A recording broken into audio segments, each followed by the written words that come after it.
Bom, pessoal, bom dia a todos. Espero que todos estejam. Bom dia. Beleza, espero que todos estejam bem aí. Nós vamos aí dar sequência, né? Vamos iniciar aí a nossa aula de hoje. Aula 39 da nossa apostila, né? E o tema de hoje nós vamos falar sobre adicional insalubridade e adicional de periculosidade, tá? São dois temas importantes, né? Que inclusive o trabalhador tem direito, né? De acordo com a classificação de cada uma dessas áreas.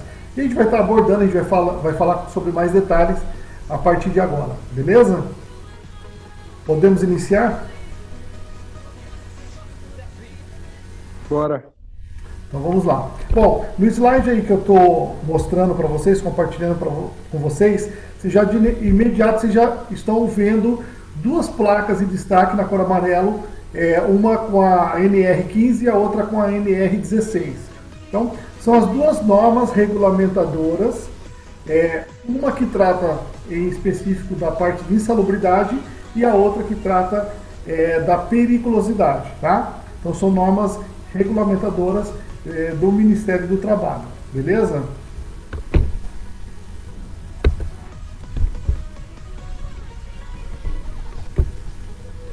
Primeiramente, pessoal, nós vamos falar sobre a NR15. Eu mudei ali um pouquinho na apostila, que na apostila está primeiro periculosidade e depois insalubridade. Eu ajustei ali por questão de ordem alfabética e até de, vamos dizer assim, benefício com maior importância, vamos dizer assim. Então eu estou falando primeiro sobre insalubridade, depois eu vou falar sobre periculosidade, que é o benefício que tem, vamos dizer assim, fala-se do risco maior para o trabalhador. A questão da insalubridade, pessoal, é importante deixar bem claro que ela é definida, ou seja, é caracterizada através de algum tipo de agente que vai trazer, vai prejudicar o trabalhador na sua atividade. Algum tipo de agente, que pode ser químico, pode ser físico ou também pode ser biológico. Tá? Qualquer um desses agentes, se eles estiverem presentes na atividade do profissional, pode ser um indício de que ele venha a ter direito a receber o adicional de insalubridade. Por que pode ser? Porque eu dependo de outros fatores. Não é somente falar assim, eu trabalho numa área que tem muito ruído. Eu trabalho numa área que tem muito pó. Não é só isso que basta. Não é só isso que vai realmente caracterizar que aquela atividade, diante daquele agente, vai dar direito ao trabalhador a receber o adicional salubridade. Eu vou depender de analisar outros fatores também. São 3 no total. O primeiro deles, como eu falei, é identificar qual é o tipo de natureza do agente nocivo. Tá? Então nós falamos aqui agora, pode ser de ruído, pode ser de poeira.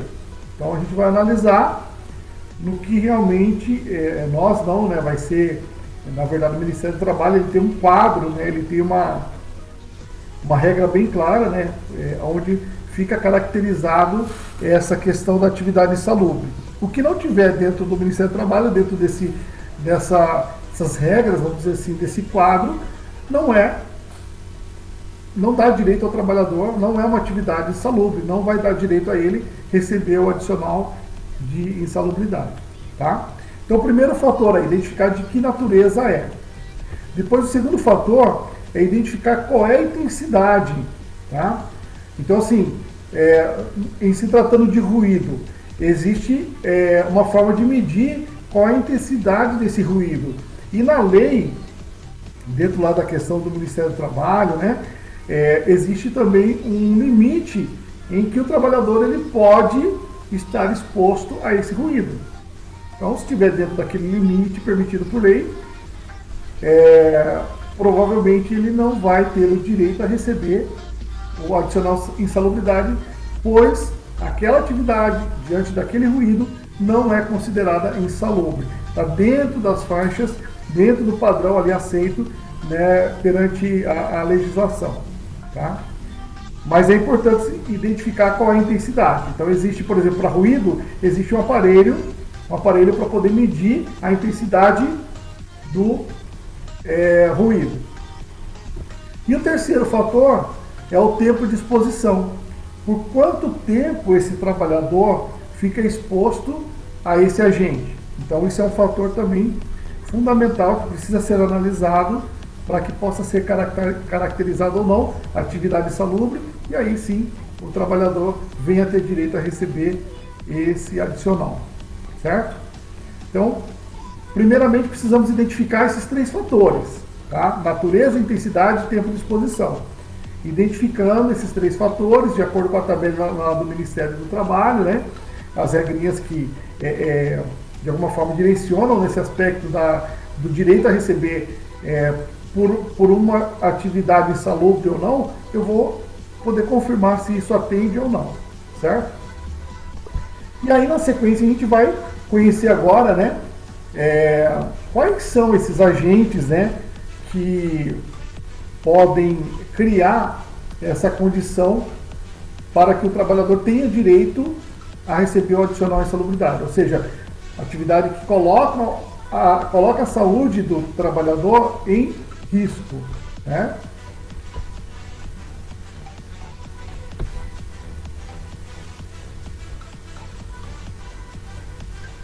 O primeiro item aí é o ruído contínuo ou intermitente. Vocês sabem me dizer aí o que a gente poderia citar aqui de uma atividade de trabalho que ela tem constantemente ruído, que pode ser contínuo ou pode ser intermitente. Faz agora, para um pouco, daqui a pouco volta, faz um pouco, daqui a pouco para, volta de novo. Alguém tem assim alguma lembrança, algum exemplo, de repente trabalhou ou passa em algum lugar que tem esse constante ruído? Alguém tem algum exemplo para citar para nós? Como assim? De um exemplo de uma atividade que ela pode ser insalubre porque ela tem ruído contínuo ou intermitente. Tipo, sei lá, em construção, né? Tem bastante áreas que precisam desse negócio.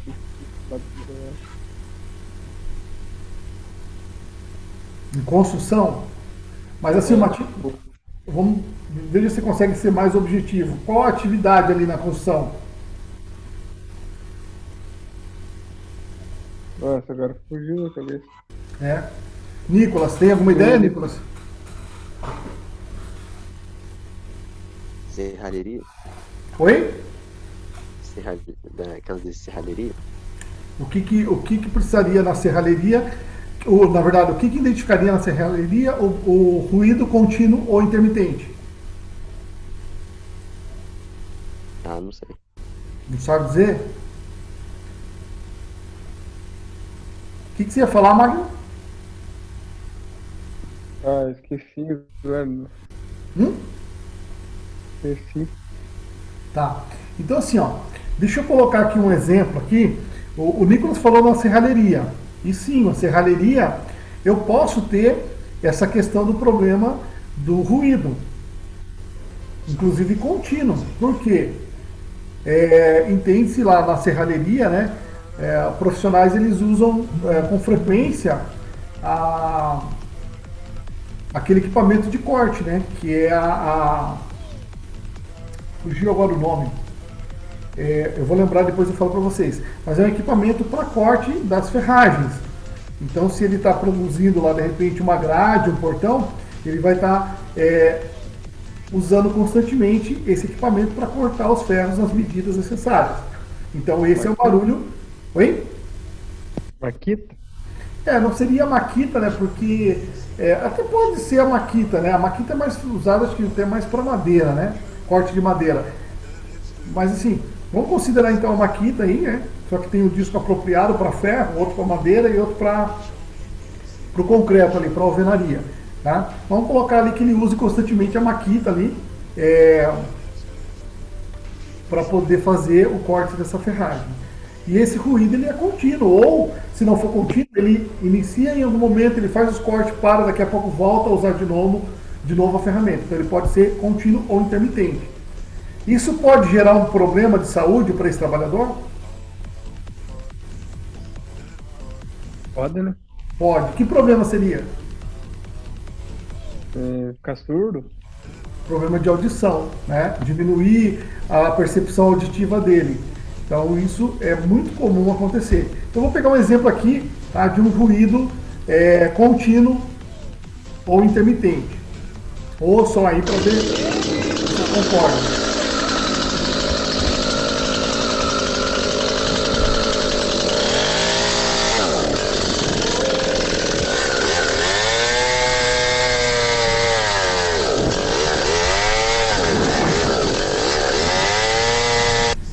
Ouviram aí o barulho?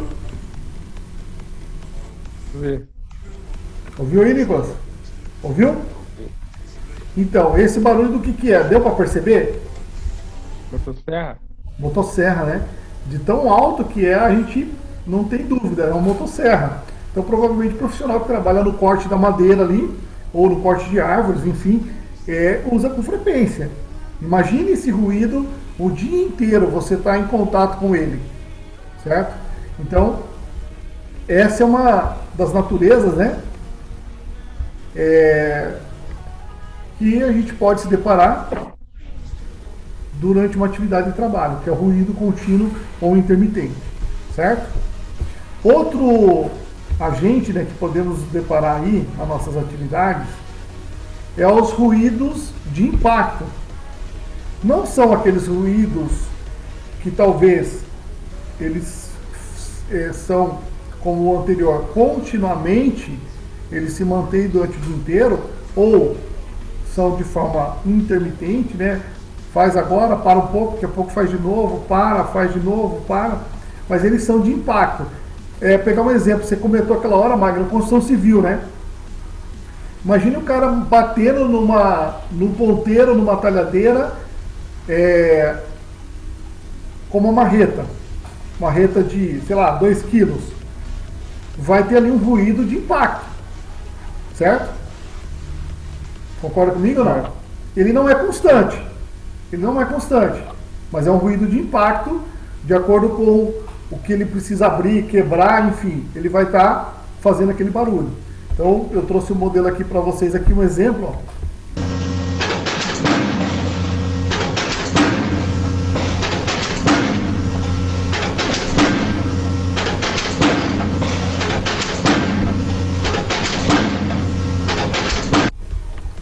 Certo? Também pode trazer para o trabalhador ali problemas de audição, porque é um barulho que vai estar ali de forma não continuamente, né? Mas sempre que for necessário, aquele impacto ele vai estar sendo feito dentro daquela atividade. Pode ser de uma máquina, pode ser de um equipamento maior. Nesse caso ali, aquele áudio é de um bate-estacas. É uma máquina para fazer perfuração no solo com colocação de bate-estacas, né, para obras. Então é um barulho também que realmente vai gerar ali um estresse, né? E possivelmente, depois de alguns anos, uma possível perda de audição ali para o trabalhador, certo? Um outro agente que a gente vai citar aí na sequência é a exposição, tá, ao calor. A exposição constante ao calor. Eu acho que eu não consegui colocar como link aqui ainda, mas eu tenho um videozinho aqui, deixa eu ver se eu consigo mostrar para vocês.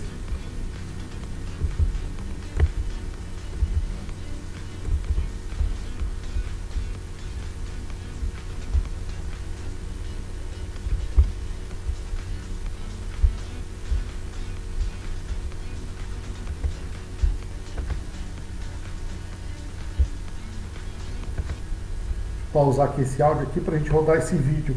Esse vídeo aqui que eu vou colocar para vocês.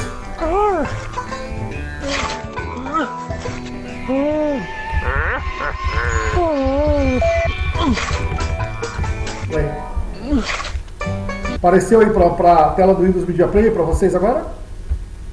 Apareceu. Então, presta atenção nesse videozinho aí. É uma animaçãozinha que mostra uma situação de exposição ao calor.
Bom, então vocês viram aí nesse vídeo, né, que a exposição constante, né, ao calor também traz, né, grandes prejuízos à saúde, né, do trabalhador. Então aqui na foto, inclusive do slide, né, nessa imagem, a gente tem um profissional trabalhando lá no ambiente de uma fábrica, perto de um forno, que com certeza ali está com uma intensidade de calor ali muito alta, acima do normal, que a gente está acostumado, né, a sofrer o impacto do nosso dia a dia. Tá? Então a exposição ao calor também é um dos fatores, dos agentes que pode levar o trabalhador a ter direito a receber o adicional insalubridade. Alguma pergunta, alguma dúvida até aí? Não. Nicolas? Não. Podemos continuar então, né?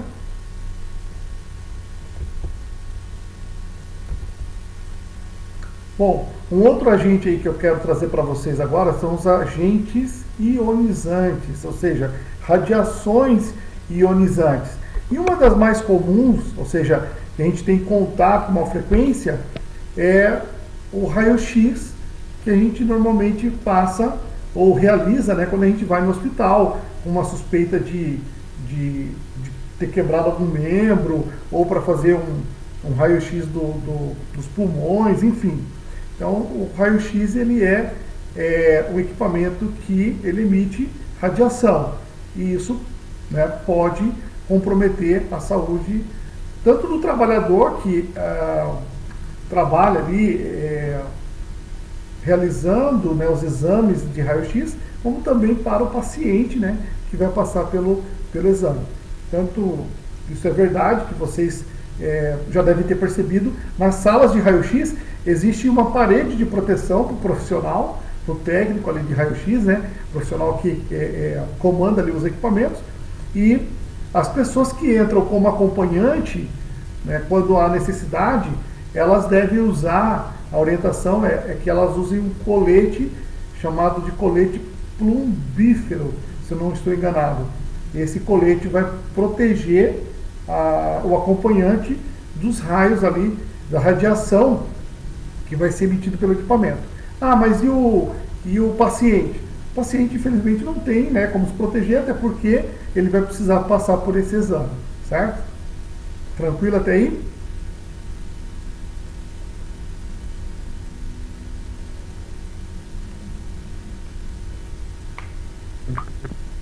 Bom, eu vou avançando aqui, tá, pessoal? Qualquer dúvida, qualquer pergunta que vocês queiram fazer, vocês podem chamar aí, pode ativar o áudio e fazer a pergunta que a gente vai estar respondendo, tá? Bom, outra condição aí é a condição hiperbárica, ou seja, aquelas atividades em que o profissional ele trabalha com uma pressão em ambientes que existe uma pressão do ar acima do normal que a gente está acostumado a vivenciar no nosso dia a dia. Então, na imagem que vocês estão vendo aí, inclusive, nós temos um profissional, né, com um tubo de oxigênio, e ele está no fundo do mar. Então, ele precisa de um equipamento extra para poder respirar, e ele está sofrendo ali também uma pressão do ambiente onde ele está. Ele está no fundo do mar, provavelmente a uma determinada profundidade, e tudo isso acaba interferindo também na saúde desse profissional. E além disso, ele está usando ali um equipamento ali para fazer uma solda em uma estrutura, uma tubulação, algo parecido com isso. Tá? Então esse profissional está realizando uma atividade que primeiramente é um dos fatores, né, que coloca a saúde dele em risco. Precisa ver depois outras situações, né, os outros fatores ali, se realmente vai dar direito a ele ter o adicional insalubridade, como intensidade, né, que é um outro fator que a gente falou, que a gente comentou sobre ele, e o tempo de exposição, certo? Outro agente aí nocivo são as radiações não ionizantes. O que seriam as radiações não ionizantes? Aquelas ondas, né, que são emitidas normalmente por torres de energia elétrica, torres de telefonia, ondas de transmissão dos celulares, de micro-ondas. Todos esses que eu citei agora são classificados como radiação não ionizante. Porém, elas também interferem na saúde, né, do profissional, da pessoa. Então, analisa-se outros fatores também, como a intensidade e o tempo de exposição, para poder verificar se aquele trabalhador vai ter direito ao adicional de insalubridade ou não, certo? Outra condição aqui, né, é a questão do frio, tá? Profissionais que trabalham em câmaras de refrigeração, as famosas câmaras frias, onde ficam ali acondicionados alimentos que precisam ficar congelados, carnes, peixes. Então são ambientes muito gelados. Então eles estão também sofrendo esse estresse da temperatura. Então vai ser analisado também, além da natureza ali, do fator frio, a intensidade, que aí vai se medir a temperatura, né? E também o tempo que esse trabalhador fica exposto, certo? E aí, baseado nesses fatores, né, vai ser verificado junto à questão lá do Ministério do Trabalho, ao quadro de atividades ali, para ver se ele tem direito a receber o adicional insalubridade. Aqui a gente tem uma imagem até um pouco engraçada, cômica, né? Que traz a questão da insalubridade, o direito de insalubridade por trabalhar em áreas úmidas. Eu acho, não sei vocês, mas eu acho que o cara aqui não está numa atividade insalubre, né? Só a metade do corpo dele está dentro do buraco de água ali. que vocês acham?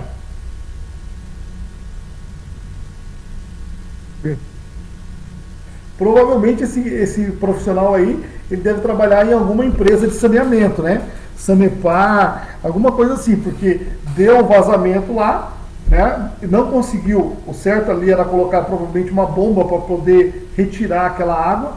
Provavelmente não foi possível por algum motivo, porque tem uma mangueira ali, acredito até para poder retirar essa água. Eu acho que por algum motivo não deu certo e ele mergulhou ali praticamente quase de corpo inteiro para poder realizar aquela atividade. Então, assim, atividades em que você está em contato direto com a umidade também é, né, um agente que pode te colocar em condições de receber ou adicionar insalubridade. Vai ser levado em conta o quê? Intensidade e tempo de exposição também, tá? Então tem que ficar sempre atento a esses três fatores. Depois da umidade, a gente tem também os agentes que são chamados de agentes químicos, tá? Nós temos aí arsênio, carvão, chumbo, cromo, fósforo, mercúrio, enfim, uma série de substâncias aí que são consideradas agentes químicos, né? E que se você tem contato com ela em alguma atividade, se você é da área química, né? Se você trabalha com esses produtos, você vai ter pelo menos a primeiro fator aí é identificado, que é trabalhar com agente químico. Aí vai ser também analisado o quê? Intensidade sempre vai ser olhado e tempo de exposição. Em 10 minutos cai a sala, eu mando o link de novo, tá? Outro agente nocivo é a saúde, excesso de poeira no ambiente de trabalho, tá? A poeira é também, pessoal, um agente que pode contribuir, pode prejudicar a sua saúde, tá? A poeira em excesso, ela pode prejudicar os seus pulmões, ela pode reduzir a sua condição de respiração, isso ao longo de um período que você fica em contato constantemente. Inicialmente, talvez você não sinta, talvez vai ter tosses, alergias, de repente uma dificuldade, um cansaço ali, de repente numa atividade física, mas ao longo do tempo, né, depois de talvez aí alguns anos de exposição, aí você vai perceber que de algum exame que você venha fazer, o seu pulmão ele já está bem debilitado devido ao excesso de poeira, tá? Então, tem que tomar muito cuidado, porque isso realmente é muito prejudicial. Lembrando que, eu vou falar um pouquinho mais na frente ali, existem formas, existem possibilidades de minimizar esses impactos, né, à saúde do trabalhador, ou até mesmo eliminar por total. Daqui a pouco a gente vai falar um pouquinho mais sobre isso, tá? Mas o agente aí, poeira, é sim nocivo à saúde do trabalhador. Outro agente é o biológico, tá? Profissionais que trabalham em contato com bactérias, com vírus, né? Profissionais de área de saúde, profissionais da área química também, enfim, dos laboratórios que fazem exames, né? Eles estão constantemente trabalhando com esse tipo de agente. Então, é um fator que pode levá-los a ter direito a receber ou adicionar uma insalubridade. Sempre nós vamos ficar atentos, tá, para poder realmente identificar se tem direito ou não, é na NR15. NR significa norma regulamentadora. Então eu vou ter que olhar na norma regulamentadora, de acordo com o Ministério do Trabalho, se realmente aquela atividade, pela intensidade e pelo tempo de exposição, né, cabe a mim ter o direito de receber. Então a NR15 é que vai identificar isso de uma forma bem clara. Ela que define se a atividade é de insalubridade ou não. E aí quando o trabalhador, tá, pessoal, ele realiza alguma tarefa, alguma atividade insalubre, que está lá enquadrado dentro da legislação, dentro do Ministério do Trabalho, ali dentro da NR15, ele tem direito a receber o adicional insalubridade. E esse adicional pode ser de grau mínimo, pode ser de grau médio e de grau máximo. O que significa isso? A NR, ela classifica a sua atividade, né, em 3 situações diferentes. O grau mínimo significa que você está desempenhando uma atividade insalubre, porém com as medidas tomadas pela empresa, tanto no aspecto de equipamentos de proteção coletiva, como no aspecto de equipamentos de proteção individual, reduziram o impacto, tá, desse agente a sua saúde. Então, nesse caso, você tem ainda o direito, porque não foi eliminado por total, mas você tem um direito a receber o adicional salubridade dentro de uma categoria chamada grau mínimo. E aí, sobre o salário mínimo do trabalhador, salário mínimo, tá? Não é sobre o salário que o trabalhador recebe, é sobre o salário mínimo, ele vai ter um adicional de 10%, tá? Então, hoje, salário mínimo acho que é 1.045, se eu não me engano, ele vai ter um adicional de R$ 104,50 se ele desempenhar atividade em área insalubre de grau mínimo. R$ 104,50 vai vir a mais no salário desse trabalhador. Já a opção de grau médio dá direito ao trabalhador receber 20% de adicional de insalubridade. Então, salário mínimo 1.045, 104,50 vezes 2 vai dar R$ 209. Então, trabalhador que trabalha em área insalubre de grau médio vai ter direito a receber R$ 209 de adicional insalubridade. E por último, a última categoria é a de grau máximo. Então, o trabalhador que exerce essa atividade insalubre e está dentro do grau máximo, ou seja, a empresa não conseguiu colocar nenhuma medida que diminuísse essa questão da insalubridade no ambiente ali de trabalho, os equipamentos de proteção não estão resolvendo, então ele vai ter direito a receber o grau máximo, que é de 40%. Então aí vai dar em torno de mais ou menos R$ 418 de adicional insalubridade. Certo?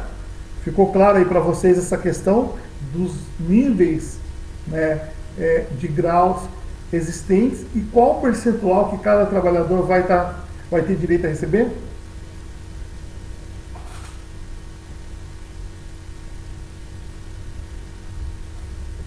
Sim. Beleza, Nicolas? Beleza.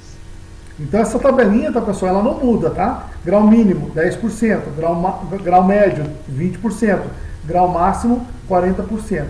Esses valores aplicados sobre o salário mínimo. Ok?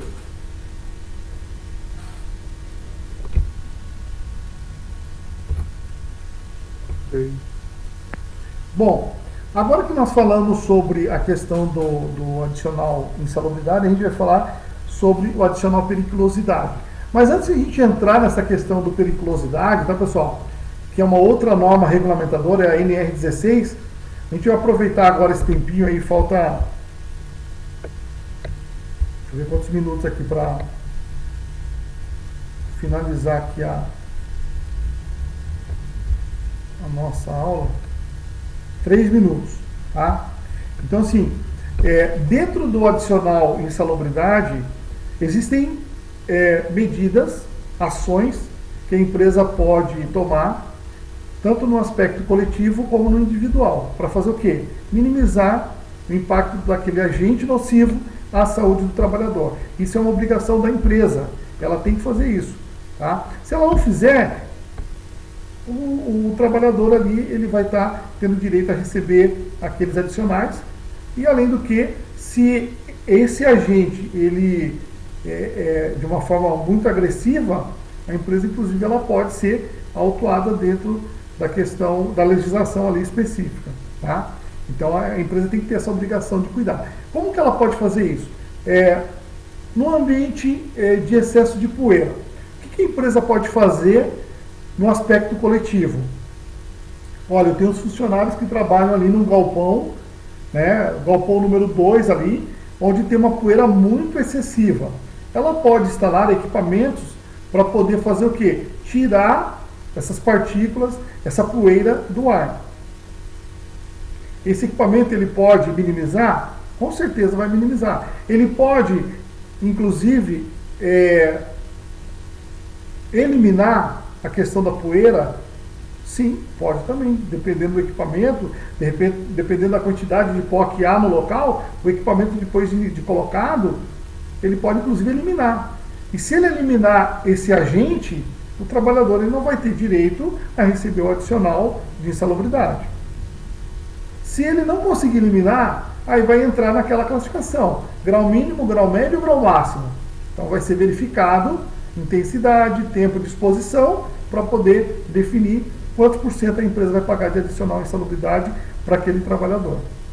Ah, mas de repente com a ação coletiva não resolveu, mas a empresa pode colocar uma proteção individual. O que o trabalhador pode usar como proteção individual? A máscara. Tem máscaras simples, tem máscaras de classes diferentes, né, que fazem uma filtragem melhor do ar. E aí sim, juntando aí a ação coletiva da empresa, na proteção ali, da colocação de um equipamento de retirada da poeira, mas o uso da máscara, que é o EPI, equipamento de proteção individual do trabalhador, reduziu, eliminou, né, a questão desse problema. Então o trabalhador também não terá direito a receber o adicional da insalubridade, tá? Existem vários aí equipamentos de proteção individual, né, para ruído, abafador de ruído ou protetor auricular.